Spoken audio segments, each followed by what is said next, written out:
Ever wondered if you could recreate a Hollywood blockbuster for no money? Well, today we're going to attempt to do it with a fraction what Hollywood does it for and see what we can come up with that may come pretty close. Hollywood, a company town and an industry that brings dreams to life. Well, it brings relationships with the credit card companies to life because filmmaking is expensive. So is filmmaking and its success all about the money? Or are there creative ways to compete with the average Hollywood blockbusters? I say, let's put it to the test. Today, I'm going to attempt to recreate a scene from one of my favorite movies, but not recreate the budget. Let's go get some blockbuster results.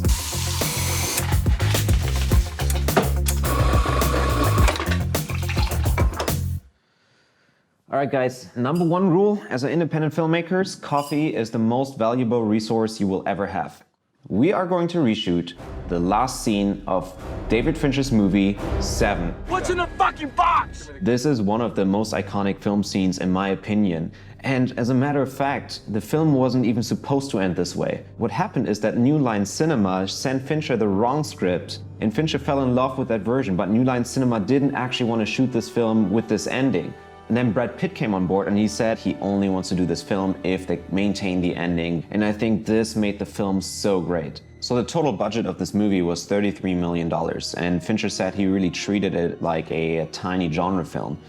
If you think about it, $33 million for a Hollywood blockbuster movie, it's actually not that much. But I know one thing for sure, I do not have $33 million. And I have to find a way now how to reshoot this scene for a budget of No way! $400. And again, this budget only covers the visual aspect of the scene, not the nitty-gritty things that studios or bigger productions actually have to deal with, such as like union rates, permits, safety restrictions, etc., that you shouldn't forget actually, but this is really, really indie. So let's jump into our breakdown and shot list feature in Studio Binder to see what we need to make this work.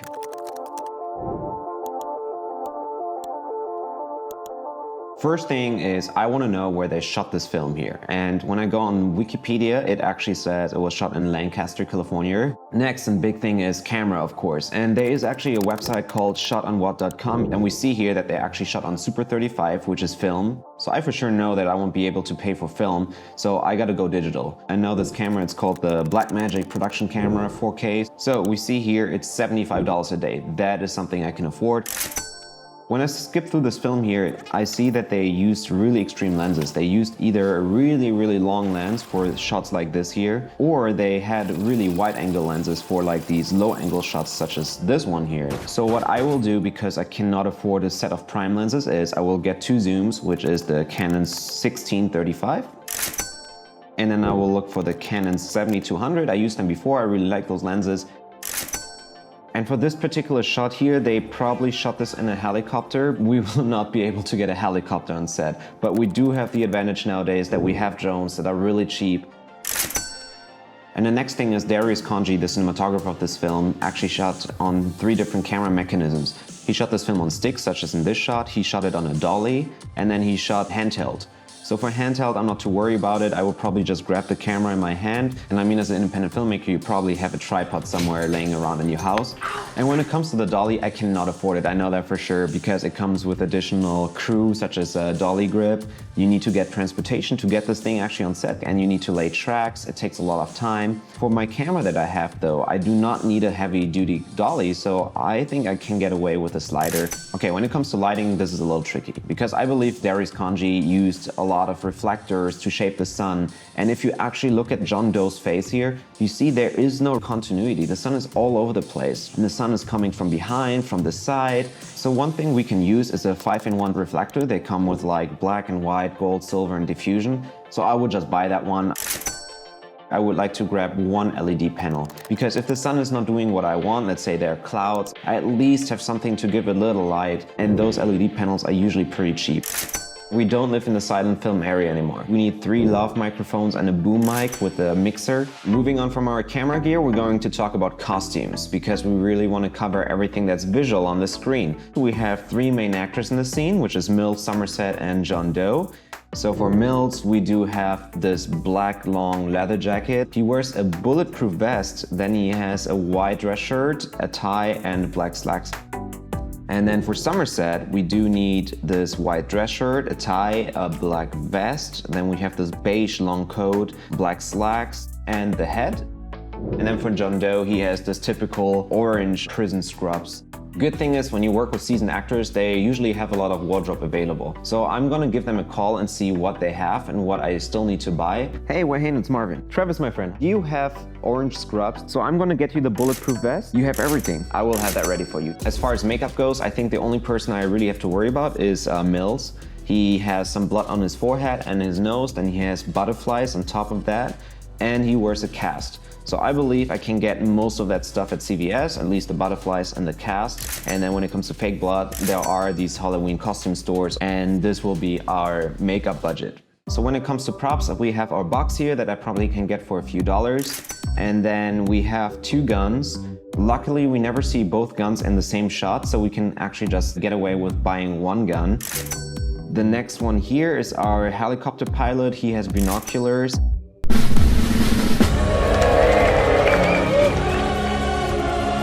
Okay, so our budget is looking pretty good so far, and I'm pretty confident that even though we have so many limitations and restrictions, we can get pretty close to the original if we plan our shoot really carefully. And that's where the entire pre-production process kicks in. For this project here, I use StudioBinder, which is a production management software, and it combines all the pre-production elements within one software all in one place. And I'm talking about creating the breakdown as I just did, a shot list, because we're shooting in a desert, the sun is gonna be everywhere, and we really have to plan this out if we wanna get this done in one day, which also directly relates to the shooting schedule. And then because we are in the middle of nowhere, we really have to be careful with the call sheet, get the exact location, get all the information there so everyone is on the same page. And if you want to dive deeper into pre-production, we actually have an entire video series about the pre-production process and our software StudioBinder and how it works and how it will make your life so much easier as a filmmaker. So now that we sorted everything out, I'm going to do the boring stuff, pick up the rentals, rest for a little bit, and I'm going to take you on set to reshoot our What's in the Box scene. Excited! All right guys, so we are up here in Lancaster right now. Morgan Freeman right here. Exactly. I just want to say thank you for coming out today.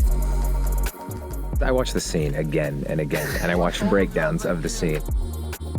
We're applying a little makeup. I want to just run through the scene. We're going to do the semi-block here.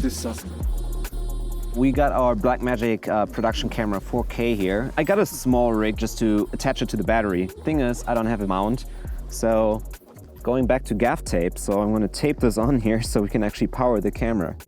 This is what's happening if you don't have your camera PAs. You are your camera PA in Indy. Sound speeds. Camera's rolling. Studio binder, scene 1, take 3, marker. Action! Trying to achieve this wide shot here when Somerset is actually walking up to Mills and John Doe, but they definitely used a longer dolly. So you definitely need to have some movement. We get that as well. We just don't get the exact same effect as they did. Okay, the eye line has to be closer. Step forward a little bit. Oh shit, you okay? You all right? Careful. This is the reason why you have hospitals on your call sheets.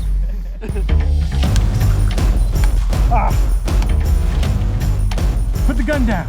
For the close-up of Detective Somerset, I want to get really close, but I also have to go really, really low. Probably can't shoot this on a tripod. I need to put this on the ground level. Yeah, as an indie filmmaker, you definitely have to sacrifice your body and can't complain about little things poking in your face.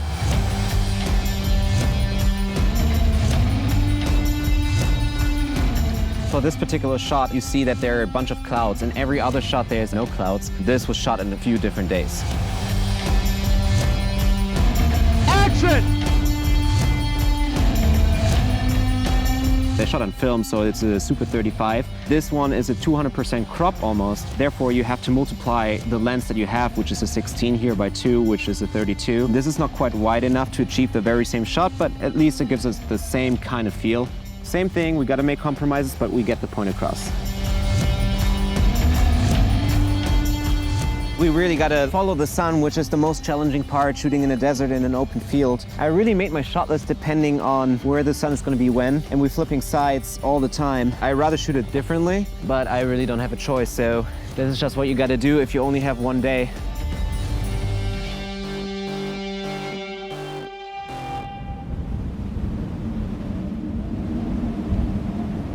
The wind is pretty crazy and the sun is also gone. Gonna do this as far as the sun is up. Probably have like 5 minutes. Kane, look over here! You know, there will be continuity issues. We're trying to block the wind there and have a LED panel to just give him sunset light on the face. But it's tough, and our sound guy is flying away too. Let's get this started. We're gonna grab the slate. What? What'd you fucking say? I saw you at the box. What's in the box? Cut. Okay, so the problem is we couldn't get everything done, so I had to make some sacrifices. What was really helpful today, though, is to actually have a shot list handy here. The cool thing about this is it's all digital, so you can actually move your shots around and cross them out. Just use it on your iPad, laptop, even your phone. I think we did pretty good. It started off really well. We got the shots. We really tried to match it. Later on, we literally just try to run through it. It is indie filmmaking. You don't get everything you want. We would technically need another day. We would need more crew. The shot list helps, but regardless of the shot list, we do have to make some sacrifices. But without it, you're screwed.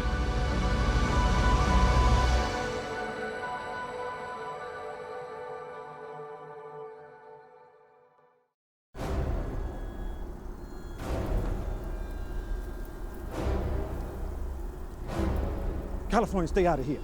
Don't come in here. Don't come in here. Don't come in here. John Doe got the upper hand. Move! Here he comes. What? I wish I could have lived like you did. Shut up. What are you saying? Do you hear me, detective? I'm trying to tell you how much I admire you and your pretty wife.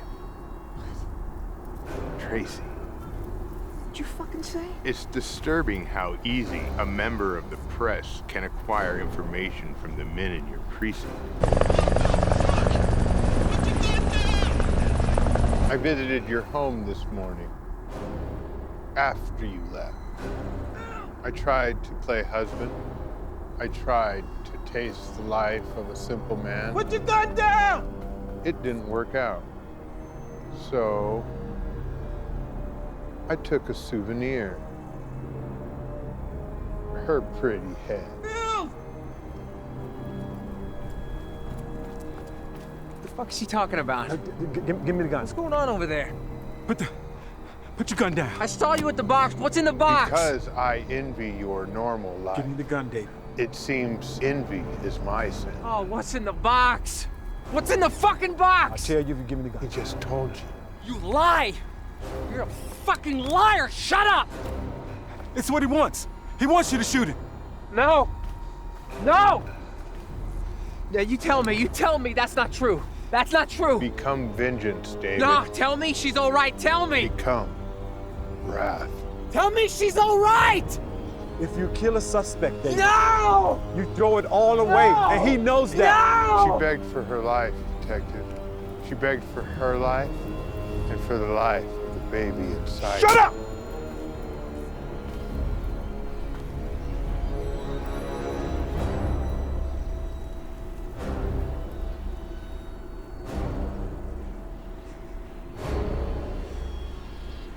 Oh. He didn't know.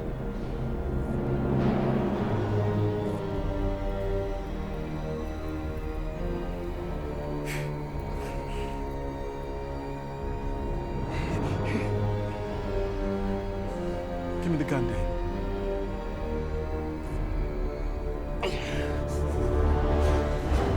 David, if you kill him, he will win.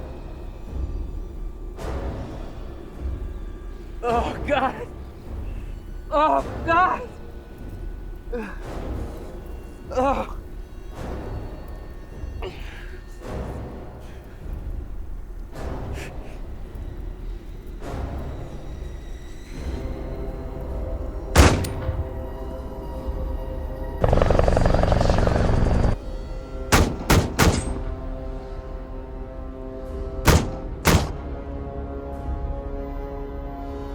That's it for today. I hope you guys got inspired to shoot your own scenes, and as you can see, you don't need a huge budget to make a scene look cinematic, if you're willing to make compromises. As a next step, we included some free resources and a link in the description to help you out with your next project. To create your own free shot list in Studio Binder, download the budgeting template, and get our David Fincher inspired LUT pack. If you like this video, please like and subscribe and let us know what we should reshoot next. Get creative, and I will see you next time.